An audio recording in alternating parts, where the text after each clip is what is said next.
Mr. President Zelensky, ladies and gentlemen, dear colleagues. A year ago we saw the first images of civilians brutally murdered by the regular Russian military forces in Bucha and other towns around Kiev. More detailed reports followed, showing a wide range of horrendous violations of human rights and breaches of international humanitarian law. Executions, abductions, torture, sexual violence. The Parliamentary Assembly of the Council of Europe decided to send, on short notice, a special committee to Bucha and Irpin to report back to our Assembly on the atrocities it noticed. The findings of our committee convince us even more that the almost immediate decision of the Council of Europe after the start of Russia's war of aggression against Ukraine to expel Russia because of its blatant violation of international law was the only correct and effective one. After being informed about the Bucha war crimes, the Parliamentary Assembly of the Council of Europe condemned, in the strongest terms, these crimes by the Russian army and urged the Council of Europe and its 46 member states to provide all possible assistance to facilitate the investigation into these crimes and to ensure that those responsible will be brought to justice.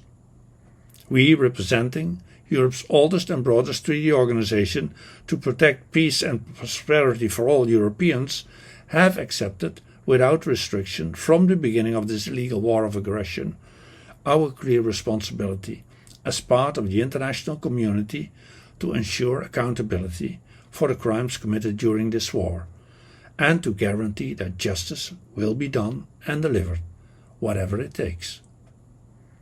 Therefore, the Parliamentary Assembly of the Council of Europe is urging already since April 2022 the international community to hold the perpetrators of these crimes to account.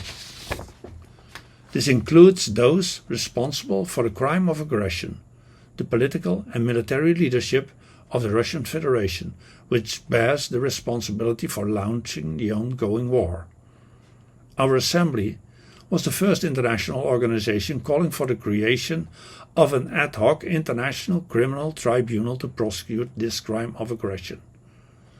And it has reiterated this call since then, time and again, with effect, as ever more states and international organizations now are joining this call for such a tribunal. This January, our Assembly has presented its very concrete proposal on the setting up of a special international criminal tribunal as soon as possible in the city of The Hague in the Netherlands, knowing the Dutch authorities will be willing and able to participate in the development of this proposal. It is our Assembly's unanimous opinion that this tribunal should prosecute Russian and Belarusian political and military leaders who planned, prepared, initiated or executed Russia's war of aggression against Ukraine. They are those who are also primarily responsible for what happened in Bucha and other towns and villages across Ukraine. Without their decision to wage this war of aggression against Ukraine, the atrocities that flow from it, as well as the death, destruction and damage resulting from the war, would not have occurred. In this respect, our Assembly welcomes the recent decision of the International Criminal Court to issue an arrest warrant for the President of the Russian Federation, which we consider a clear signal to everyone that there will be no impunity. We call on states and international organizations in general, and the United Nations General Assembly in particular, to endorse the establishment of an international criminal tribunal and to support its functioning. At the same time, our Assembly underlines that this ad hoc tribunal should not seek to replace the ICC and must be complementary to the ICC's important work. I commend the efforts made by the ICC to prosecute the war crimes committed in Ukraine and call on the international community to step up its support to the investigation launched by the ICC prosecutor into the situation in Ukraine.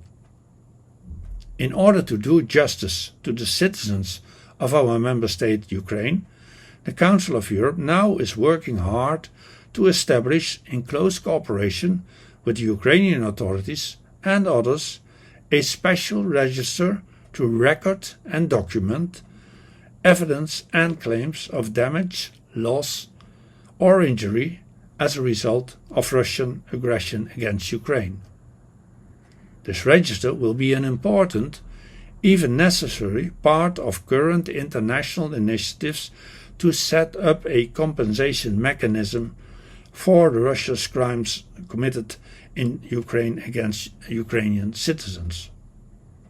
Mr. President, let me conclude by expressing my sincere hope that today's conference, in which we remember the victims of the Russian aggression against Ukraine, will be seen as a strong encouragement of the solemn promise of the international community that justice will be done by prosecuting all those involved or responsible for the crimes committed, from the soldier, the commander and the financier to the president, government and parliament of the aggressor state, and by compensating to the best of our abilities the victims of this war that should never have started and should now end as soon as possible. I thank you for your attention.